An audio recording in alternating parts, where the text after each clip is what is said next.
everyone, I'm Naomi. Welcome to my Filipino cooking channel.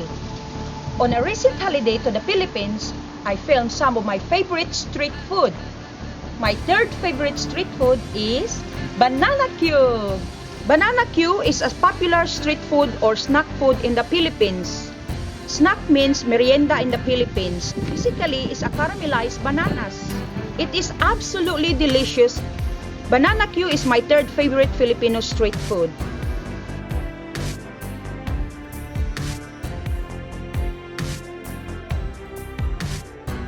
Wow, kanindot oh.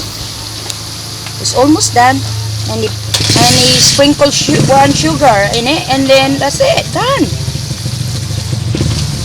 Now, this is the finished product. Wow. They put it in a skewer, and that's the result. It looks absolutely delicious. Look at that. It's coated with lots of sugar. It's caramelized sugar, That's a ripe banana. We call it banana cue. It's my third favorite. I loved it. Third favorite street food in the Philippines.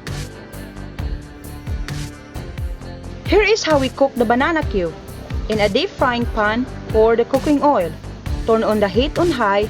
Once the oil is hot, add the brown sugar and turn the heat to medium. Give it a stir until the sugar starts to caramelize. Once the sugar starts to caramelize, add the bananas. Stir continuously until turns golden brown and covered with the caramelized sauce. Turn off the heat, remove the bananas and place on a strainer to dry off excess oil. Then immediately skewer the bananas, serve warm and enjoy the banana cue. Now let's taste it. Absolutely delicious. It's heaven. Yum yum. Let's eat. Bon appetit. Lami kayo.